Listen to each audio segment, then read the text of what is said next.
小心点。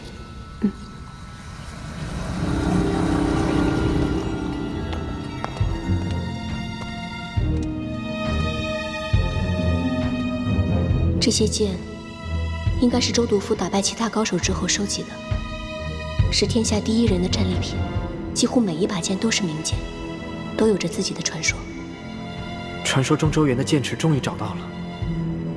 这些剑曾经拥有骄傲和辉煌，但如今却只能在墓穴中蒙尘，变成一堆顽体。太可惜了。他们虽然不能说话，但我似乎能感受到他们的痛苦和不甘。他们的心中应该有剑意存在。反正我们不是来找宝剑的，能找到星图就好。星图不急，我想看看能不能找到周毒夫留下来的解药。你体内的毒越来越重。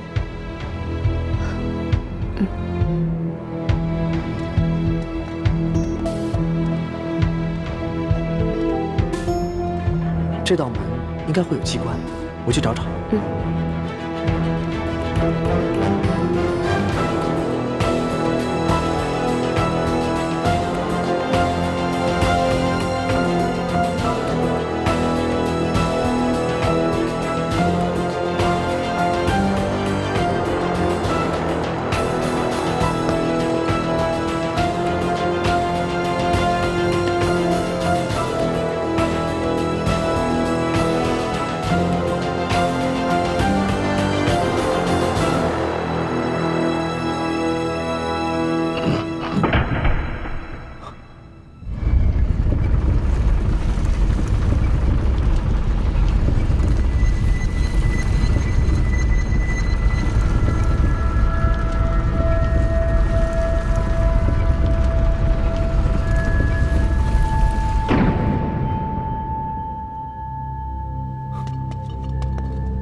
听到什么了没有？听到了，这里没有生灵存在，应该是某种阵法的残留气息。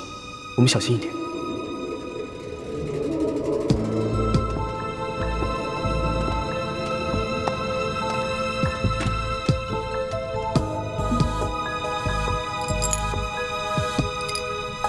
这是什么丹药？这是流火丹，主要材是火棘的枝叶，火性极强，解毒有神效。尤其是对你。可是这么久了，还有药效吗？很难说。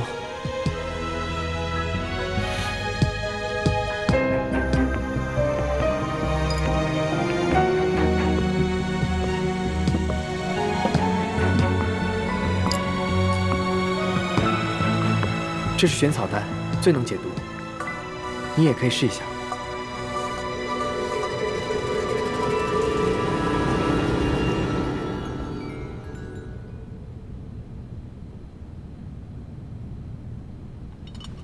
你不用安慰我了，他们都已经失灵了吧？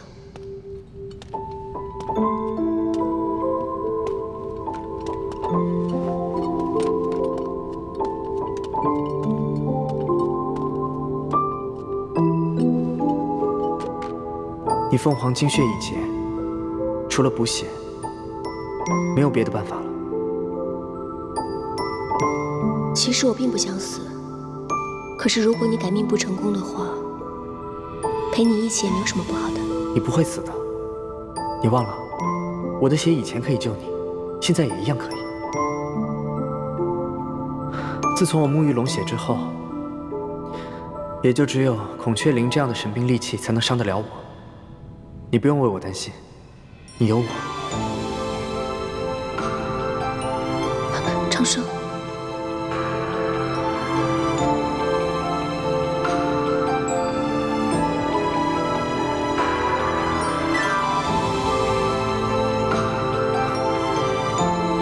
其实我小时候一直在想，为什么你的血这么灵验？可就是这样的血，让我活不过20岁。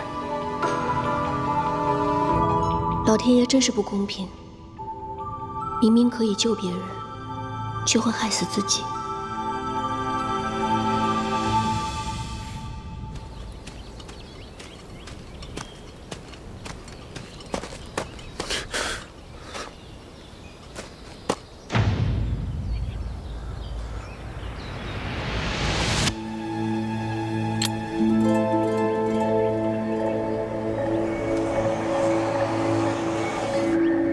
师妹，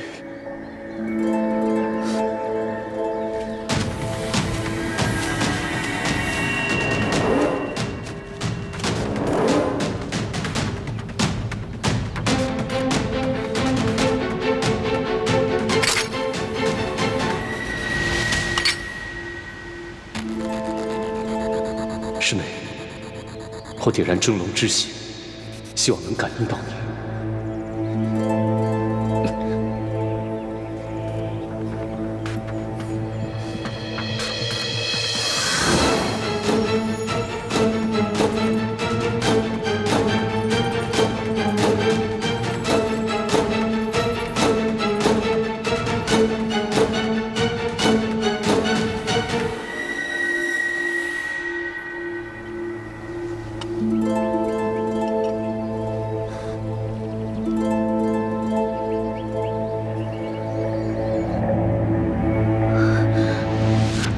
怎么回事？难道他们找到了魂书？周灵里面有着太多我们不知道的变化。徐有容中了我的孔雀灵之毒，他现在可不能死，便宜他了。周灵宝物众多，他未必能死得掉。那就好，他必须死在我手上。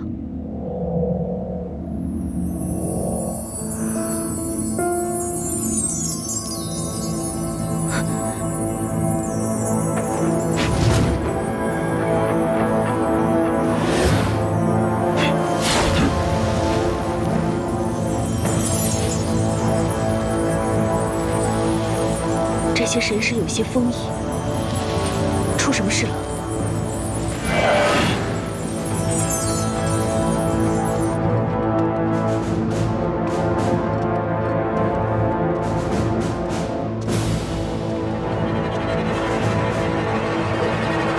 难道这就是周毒妇的棺椁？又来了，这一次更加清晰。我听到一对情人的窃窃私语。是周毒妇吗？不知道。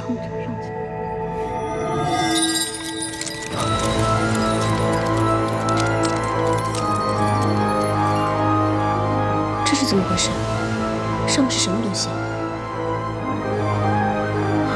应该是红铜伞激发了魂术，释放了周毒妇当年的回忆。魂书？难道就是传说中妖族的至宝？没错，传说中可以驱使高手遗留的神识，不管生前为何等高手，都无法违背。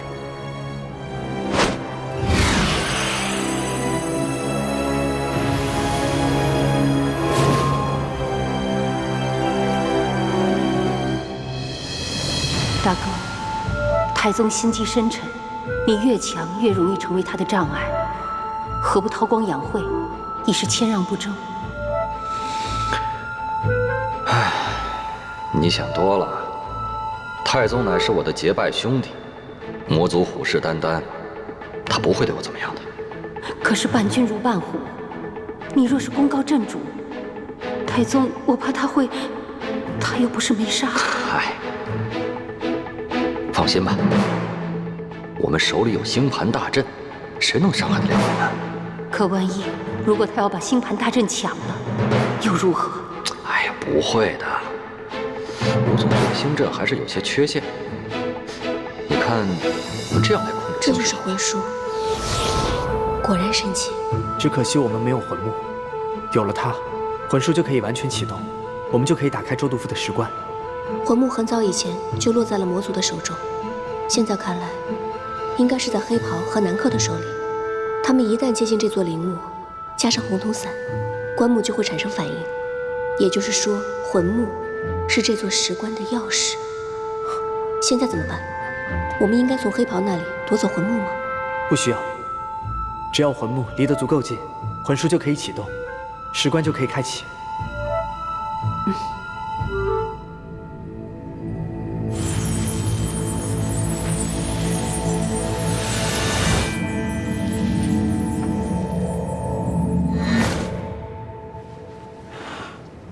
我一个人进去，你在外面守着。师傅，一个人不安全。放心，谁也拦不住我。师傅，须有容留给你杀，不必啰嗦。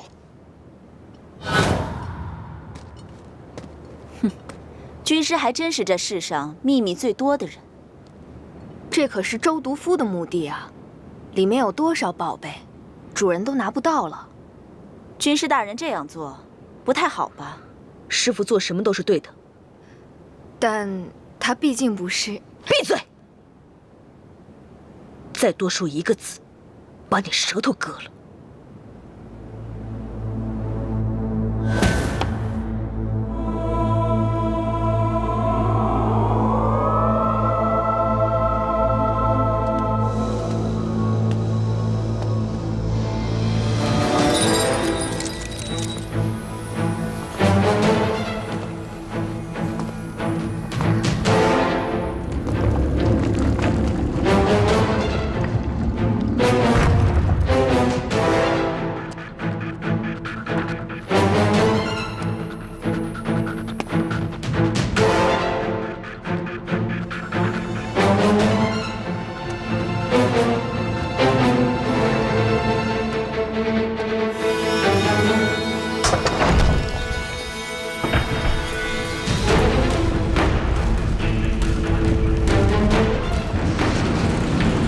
黑袍来了，我们快进去。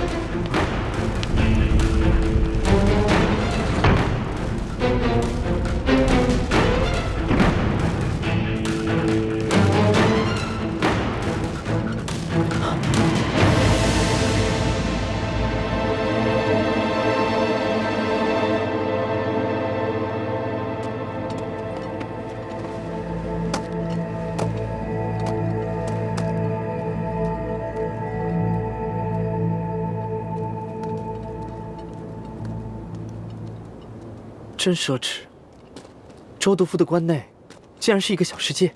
正好，这样黑袍就感应不到我们了。没有找到周毒夫的遗骸，不代表他就还活着。像他这样神话般的人物，归于星海，不留肉身，也是有可能的事。可是，他随身佩戴的2段刀也不在了。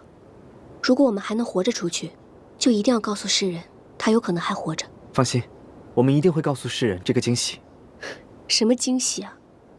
惊吓才对。周毒夫不是一直受人族的爱戴吗？其实有些事情应该让你知道了。周毒夫留下的星盘大阵就在神都皇城内。什么？陛下一直想控制星盘大阵，以此对抗魔族。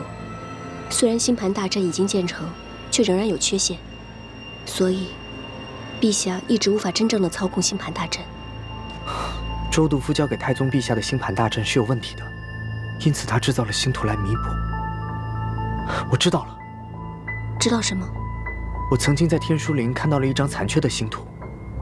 周毒夫建造星盘大阵的灵感也是来自于天书，所以这张星图应该是用来补全大阵的。很有可能，但我们还是要小心。我和师兄进入周原，就是为了找到周毒夫的星图。无论是你改命，还是陛下补全星盘大阵，都不能有一丝的差错。灵虚阁那一次就差点害了你。放心，我会小心的。你听，好像有什么动静。黑袍终于来了。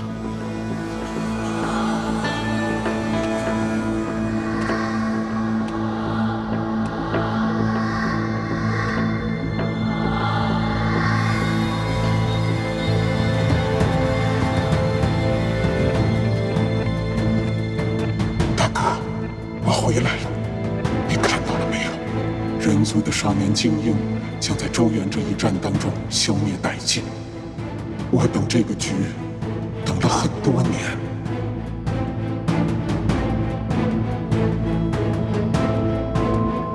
我想推翻大周，为你报仇。可天海那个女人的手里有星盘大阵，我无法抗衡。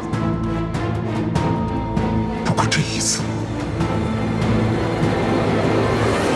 我等到了这个机会。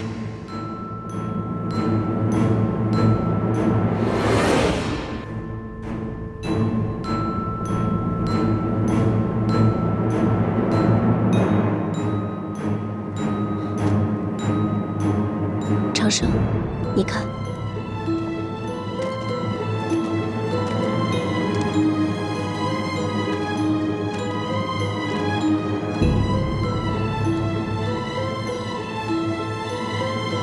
两段刀法，第一刀缘起，竟然有如此复杂的变化。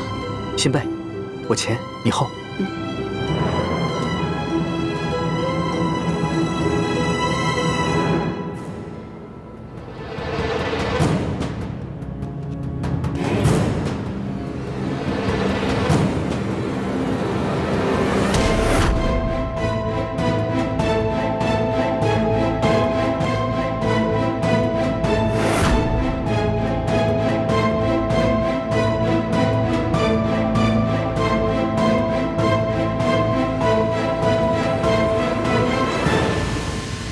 一共有108级刀法，两段刀，108，但实际上只有一刀，一刀才能2段。他的刀，我的剑。蓉儿，对你来说剑意是什么？对我来说，剑意就是剑的本源。本源。世上有千万把剑，每一把剑都不同，有铁血，有热情，有冰冷，有高贵。这些剑历经无数淬炼和磨砺以后，成为了主人生命的延伸，形成了自己的剑意。剑意就是一把剑存在的意义，也是他生来就担负的使命。我修大光明剑，就是为了超越世俗，以求大道。剑意，我的剑意又是什么？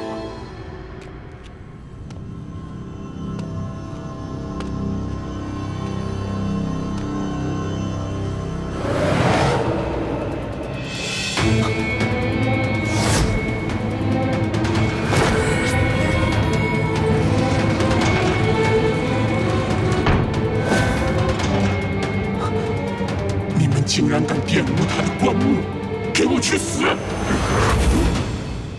应该是洛洛在摆弄那些石板，我们真是幸运。他还真是你的幸运星。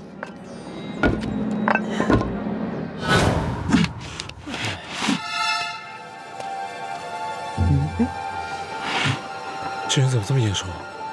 他就是黑袍啊！就是啊，快搬走啊！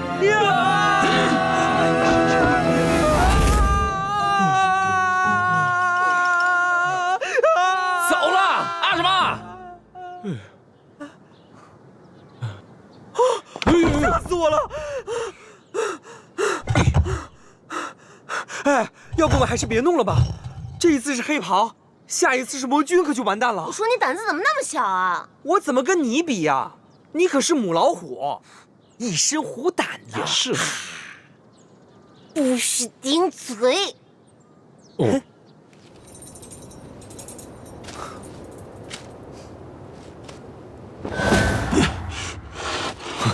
黑袍，又是你！快告诉我，师妹呢？徐有容，她现在正在和陈长生在一起，卿卿我我，比翼齐飞，不知道多快乐。你骗我！他们已经找到了周毒夫墓地，很快就能得到星图。你不要再蛊惑我了。与我合作，替我拿到星图，我替你杀了陈长生。到那个时候，你就能和徐有容在一起了。你想想，你已经动手伤了他，一旦出了周原，他会放过你吗？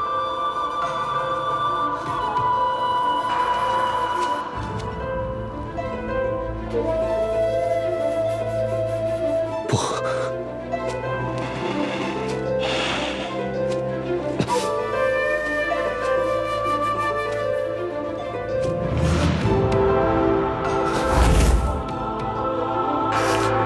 黑袍说的对，陈长生必须死，他必须死。唉，这是个什么玩意儿？一看就不对。呵，他摆了个星字哎，当然不对了。你们两个懂什么呀？我这随随便便就摆出一颗心，这叫赤子之心。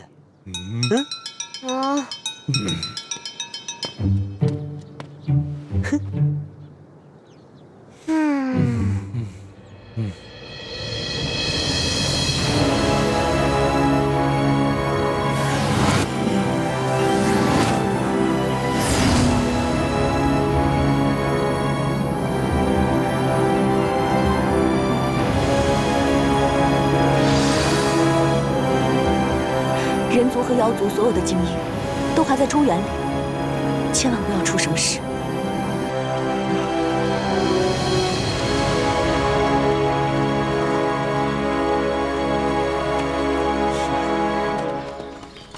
你们没事吧？没有受伤吧？没有。大师兄，大师兄，到底发生什么事了？你可曾看到陈长生？安石，我告诉你一件事，你听了以后千万别难过。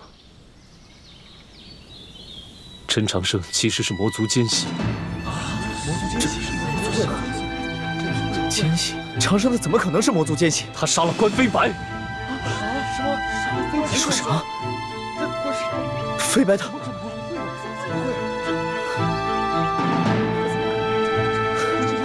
这是真的吗？我一开始也不相信，可这是我亲眼所见。飞白他还那么年轻，长生怎么能做出这种事情？大师兄，会不会是你看错了？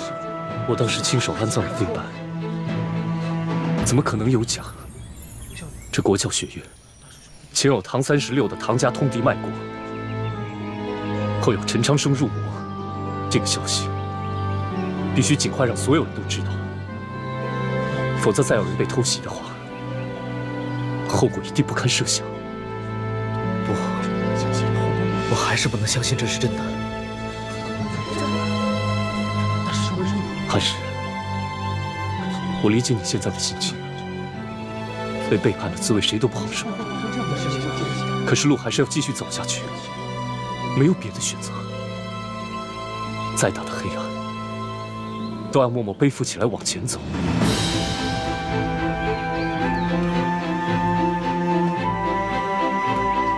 进周原后，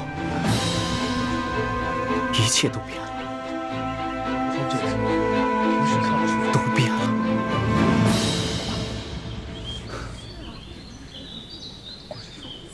对了，庄焕宇当时也在场，他应该也看见了。庄师兄也在，你可以去问他。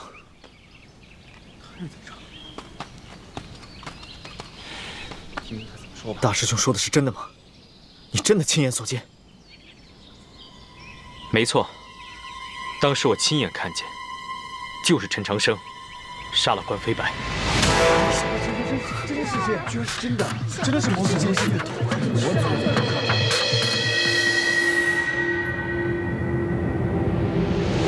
师傅怎么还不出来？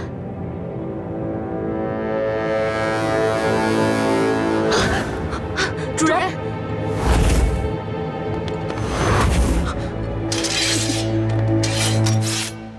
等着受死吧！追！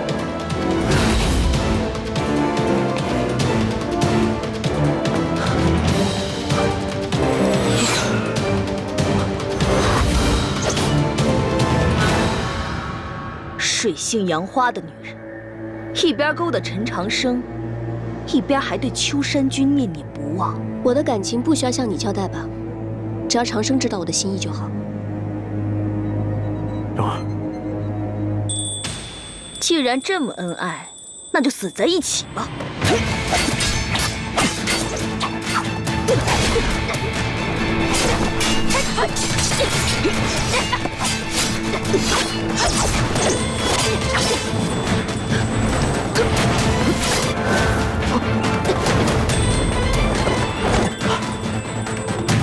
陈长生，不得不说，你给我带来很多麻烦。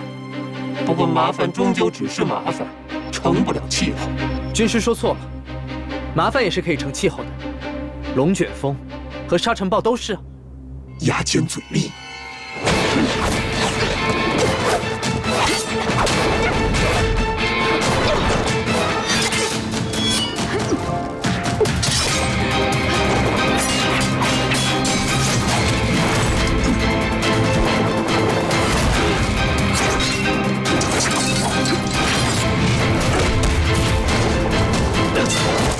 这才是真正的自己。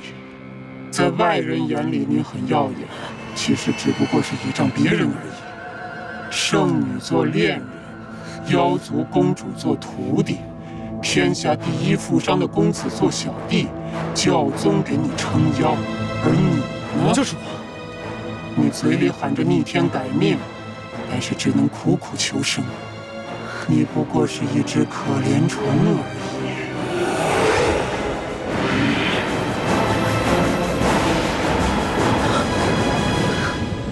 我就是一只可怜虫，从头到尾，我都知道，如果没有我朋友的帮忙，我早就已经死了。如果真的是那样，我就真的输给命运了。你知道就好。不过，我还没有输。你说什么？我还没有真的输给命运，我还活着呢，不是吗？虽然依靠了朋友的帮助，虽然很辛苦，很狼狈，但是我依然活了下来。你只不过是苟延残喘而已。不，就像剑池中的剑一样，虽然他们被击败了，禁锢在荒芜的剑池中蒙尘，渐渐地被人遗忘，可他们依然还存在。虽然卑微，虽然渺小，虽然可怜，但这个世界上的每一个存在都有属于他们自己的故事，都有属于他们自己的骄傲。只要这份骄傲还存在心中，我们就没有输，我们也不会输。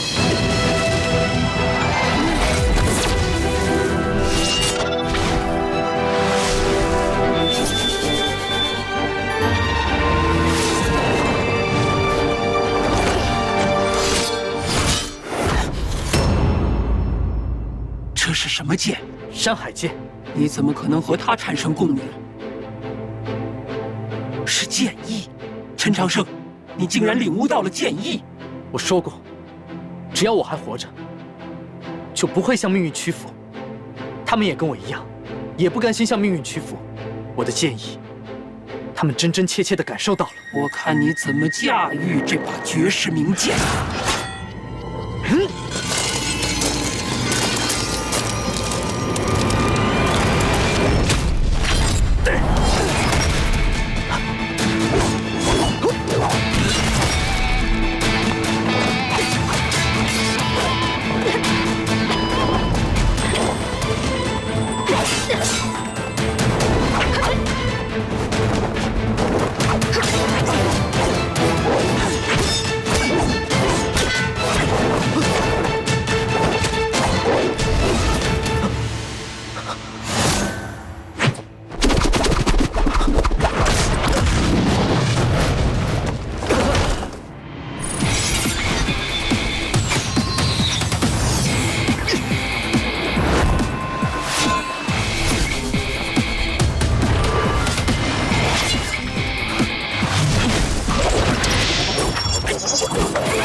是我南溪斋的斋剑吗？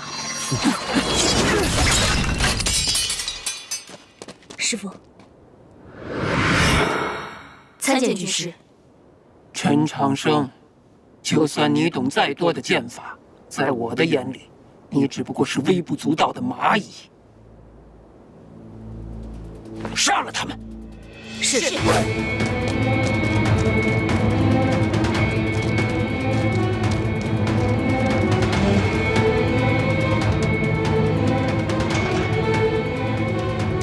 这些高手多年未熄灭的战役，只有你能继承。愿不辱命。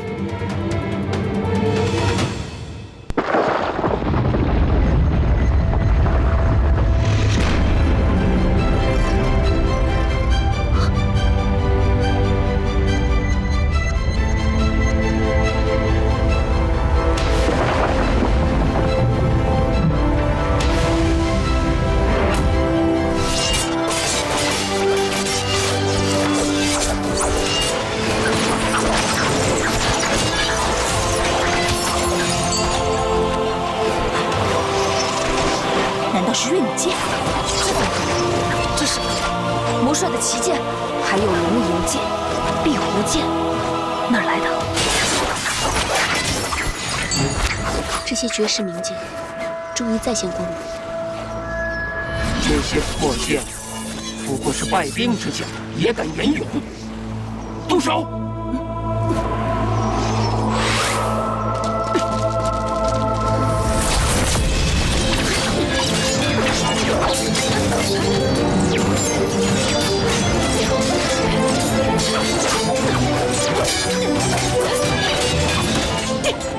军师大人，对不住了，这一次我又要依靠其他人取胜了。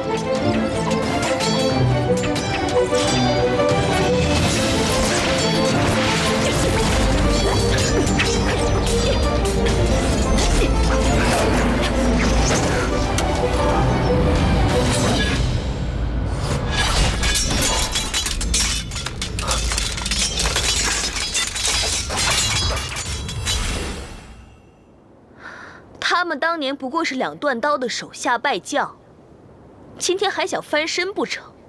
一群败将，何足言勇？周毒夫能击败你们，我也能。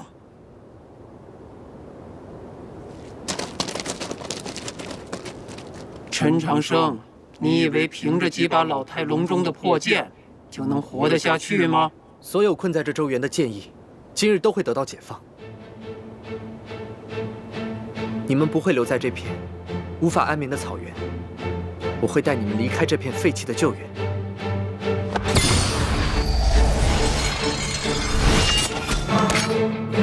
英灵不昧，万剑归宗。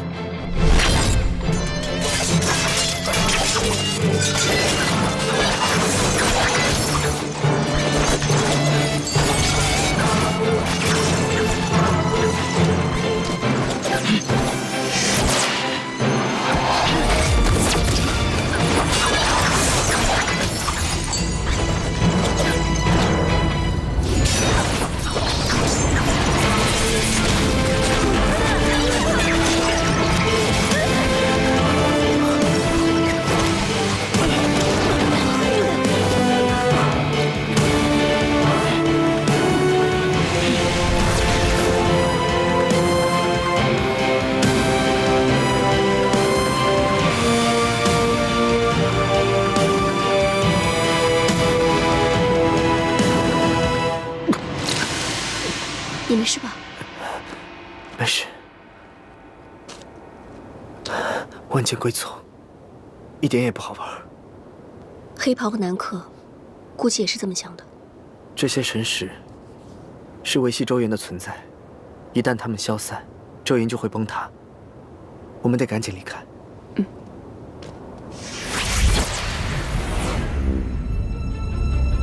周原的出口要打开了。你先走，我想办法多撑一会儿，给其他人留点时间。你觉得我会独自离开吗？蓉儿，我不想你出事。虽然现在我不知道怎么去爱一个人，但是我很清楚，就在此刻，不管怎么样，我都要和你生死与共。你我生死相许，不离不弃。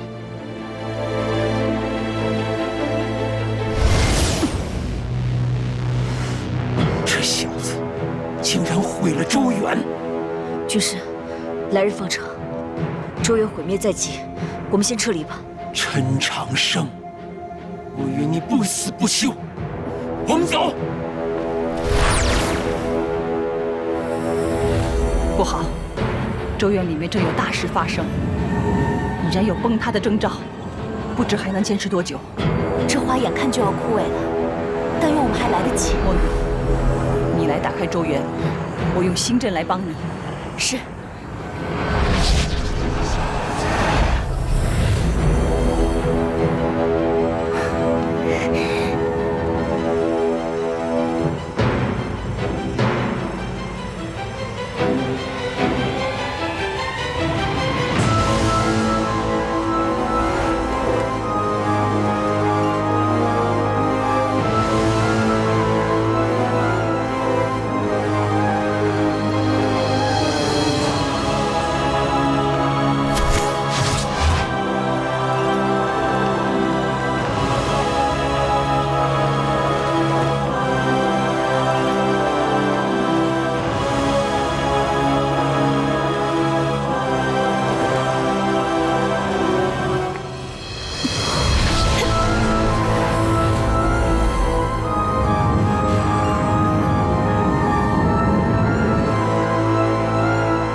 周元怎么了？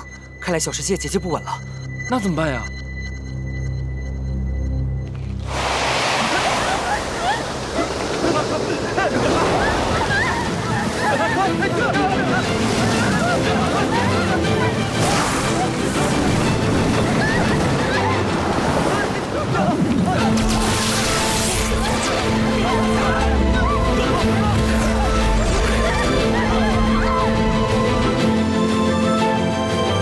你们快看，皇城方向，看来身后在开启周元出口。真的？找到支撑周元的方法了吗？没有。我现在只能依靠红铜伞中周毒妇的剑意，来维持整个周元的结界。一旦剑意耗尽，这个小世界就会彻底崩塌。先前要不是你用自己的血救了我，我早就死了。但不知道为什么，那个时候我并不害怕，但是现在，我却开始害怕了。也许，因为你找到了活下去的理由吧。和你在一起，我真的不想死。怎么活下去这种事情，我想的比较多，一定会想出办法的。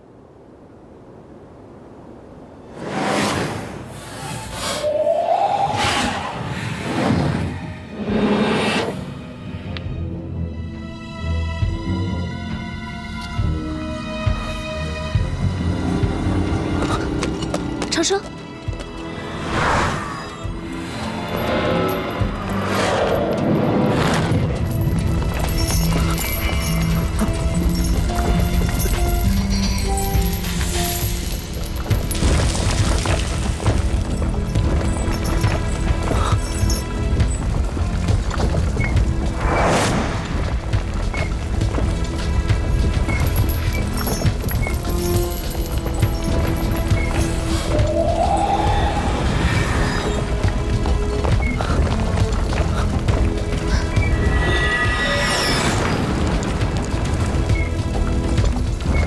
这是什么？一共18块黑曜石，万把残剑，原来是镇压黑石的。这些图案是什么？周毒妇的黑石，原来就是天书碑。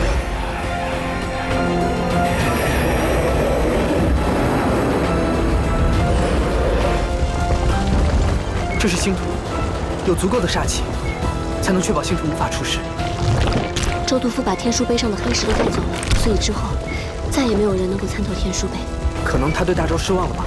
就算太宗陛下对不起他，大周的百姓也是无辜的。我们一定要把星图带回去。加上当天在天书林看到的第1张星图，正好是108张。2段刀法也有108级。看来周毒妇的刀法也是物自于天书碑。天书降世，以星定命，这是真的星图。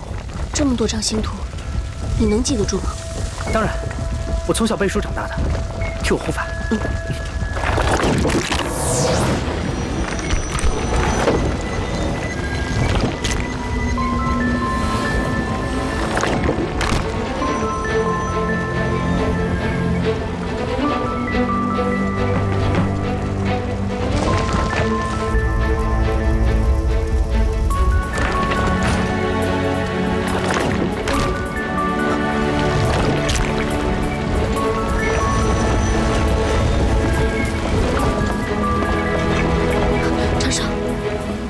快一点！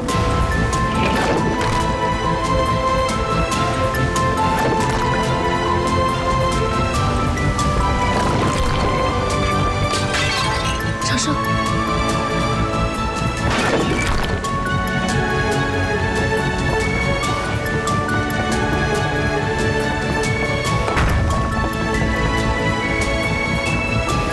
长生。好了，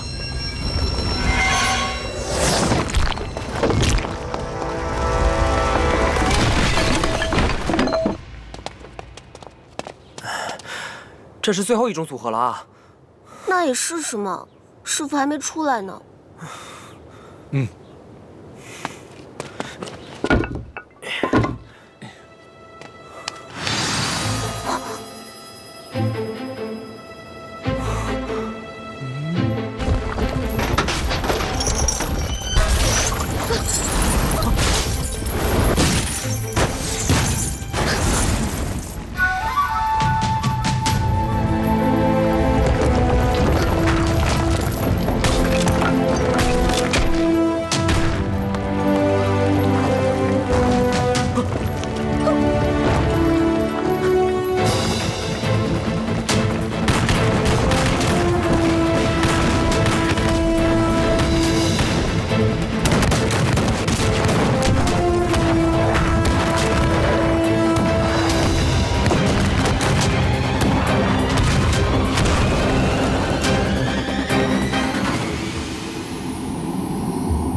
周元彻底崩塌了吗？长生呢？他出来没有啊？仙人不会出事了吧？不行，我要找师傅去。哎，殿下等等我，洛洛。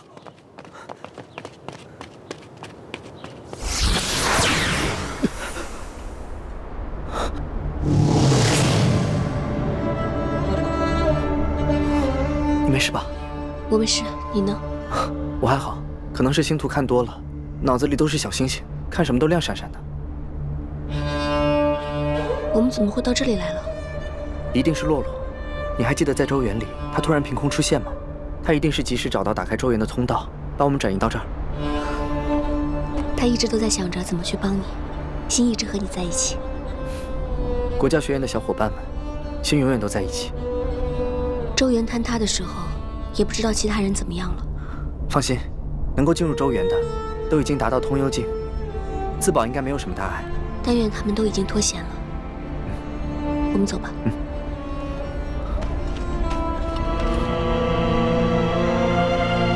这是哪里啊？看这地貌，你到魔族境内。如果我没有猜错，应该是雪老城附近。雪老城。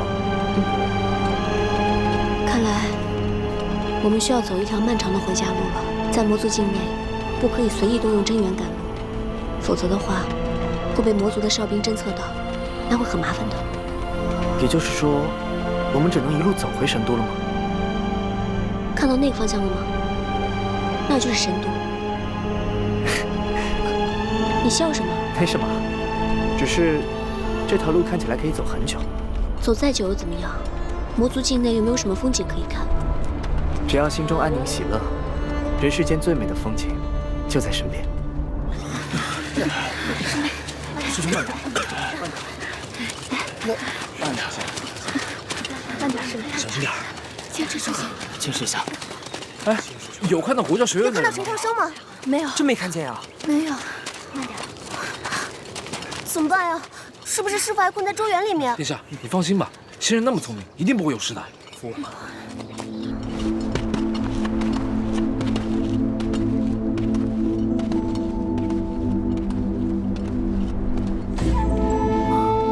这么大的一座城，真的是死城，荒无人烟。你知道吗？很久以前，这里无比繁茂昌盛。古物志曾经有提及魔族兴盛的场景，没想到现在却如此荒凉。很久以前，这可是一个物华地貌的好地方，可惜魔族浪费了大好资源，导致河流枯竭，草木凋零，风沙漫天。所以现在只能到处游牧，移居洞穴了。难怪魔族看上我们人族的繁华，一直妄想南侵。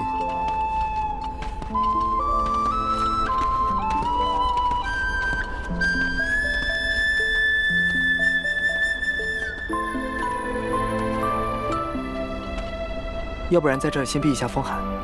好，走。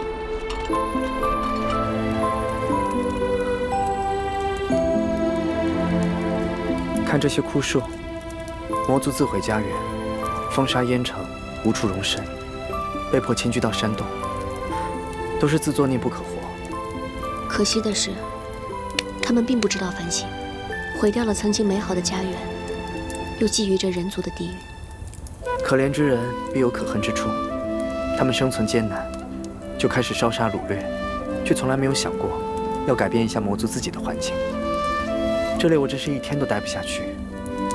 我算过了，我们从雪老城赶回神都的话，现在我们的伤势也没有恢复，不能施展功法，只能选择步行，恐怕需要1个多月。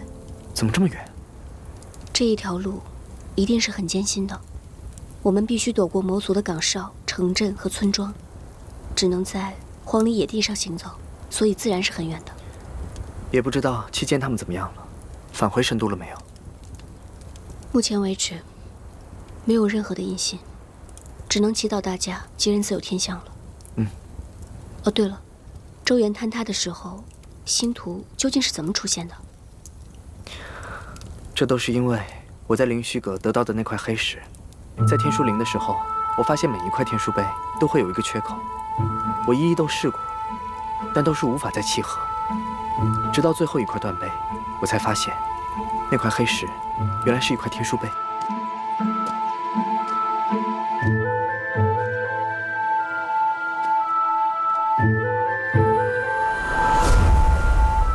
因此，我得到了第1张星图。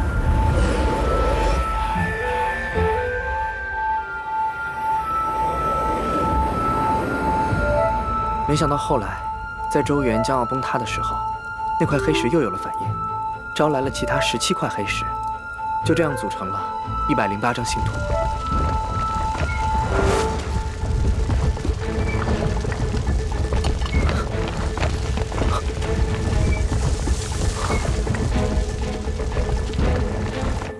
周督夫果然是把星图藏在了墓中。那108张星图，你真的记住了吗？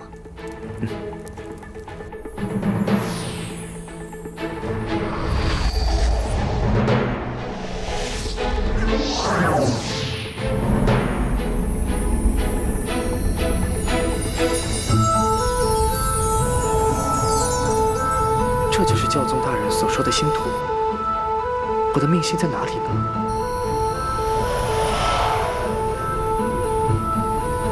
是的，这就是我的命星。小蓉儿的命星又在哪里呢？这就是小蓉儿的命星。原来命星的轨迹是这样的。不过，它意味着什么呢？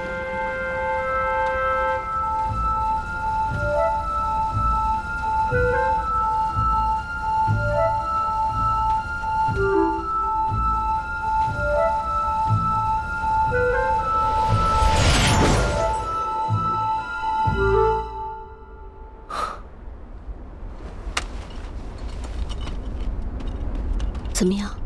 星图就在我脑海，还有，我看到了你我的命星。我们的命星？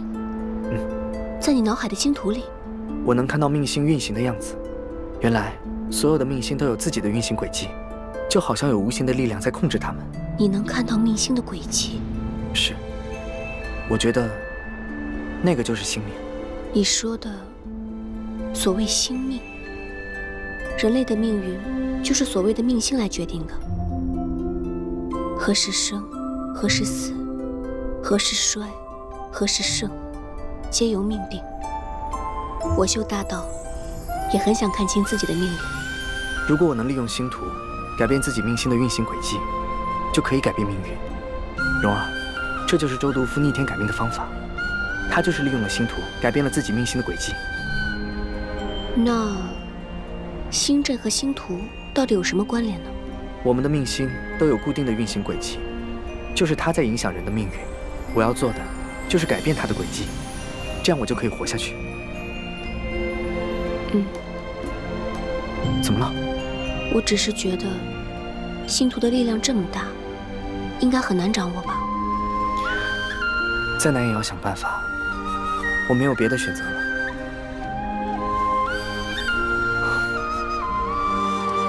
没想到七间居然是个女孩。难怪一直觉得她娘娘腔。七间，七间怎么样了？来人，把七间给我带回去。七间是我骊山的人，我骊山自会派人照顾。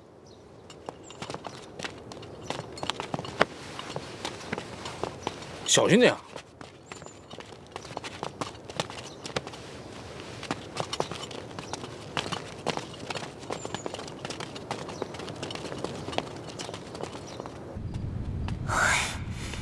哎呀，为什么金叔叔还没有消息啊？你就放心吧，探子一定会找到先生的下落的。哎呀，殿下，金叔叔，怎么样了？属下向参加周原之行的人打听得很仔细，但是他们说什么？他们说陈长生和徐有容已经死在周原里了。他们谁在造谣？我杀了他们！你冷静点儿。属下再三求证过，虽然都这么传言，但是却没有一个人亲眼见到他们的尸首，所以一切都还不确定。我再找墨雨问问。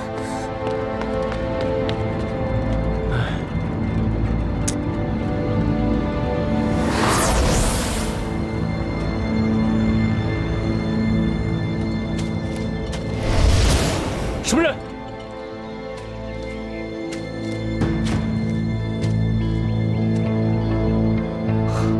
黑袍，又是你！别紧张，我们现在是一家人了。住口！你真是无耻！我秋山君怎么会和魔族是一家？无耻！你杀关飞白的时候，有没有想过谁更无耻？你，你别忘了，你双手沾满了同门兄弟的鲜血，你以为你能洗得干净？不，飞白不是我杀的，是你蛊惑了我，我是被你利用了。你觉得你的话谁会相信？我告诉你，全天下的人都会相信我，而不是相信你这个败类。好啊，关飞白的尸体很快就会被发现，上面到底附着哪家哪派的剑气，是被何种剑意所伤，到时候一看便知。那即便如此，也不能断定就是我杀的。你纵然可以抵赖，但如果在众目睽睽之下，你体内的魔气发作了呢？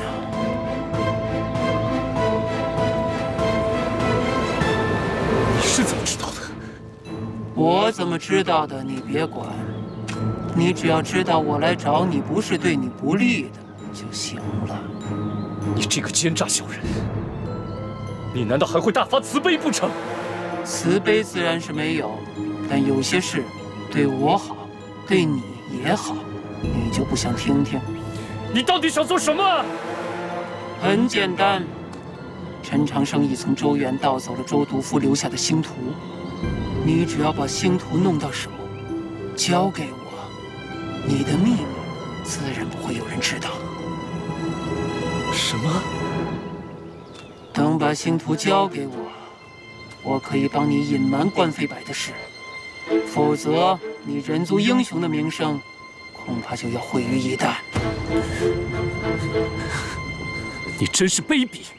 你难道不想杀陈长生？等拿到星图，我可以帮你除了他。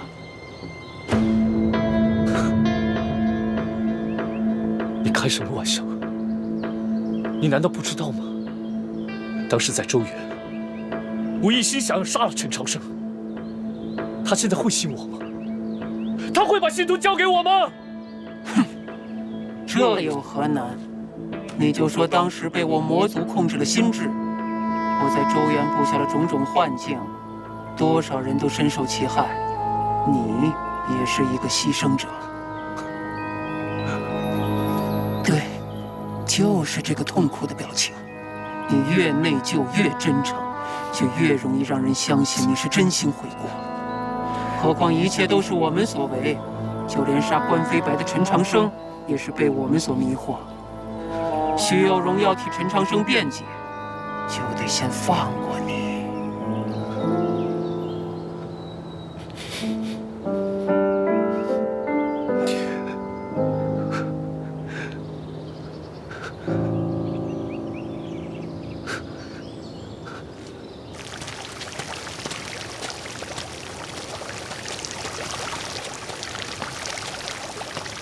陛下，秋山君奉命来见。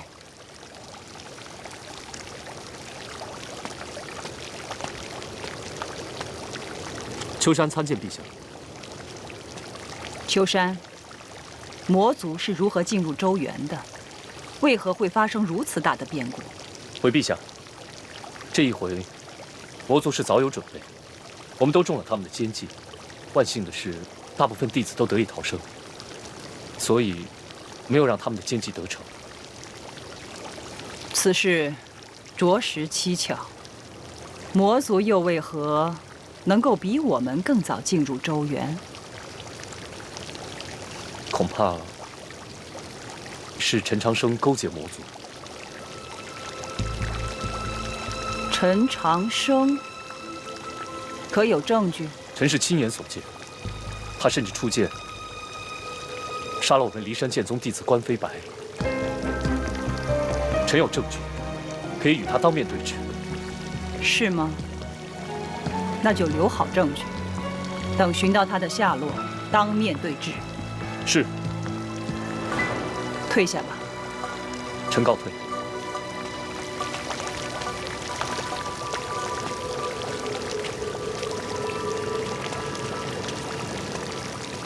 陛下，有容有消息了吗？有人看见他和陈长生在一起。依你之见呢？臣认为，单以一面之词不足为证，孰是孰非，等圣女归来，自然一切分明。你去彻查此事，想办法找回他们2人。是。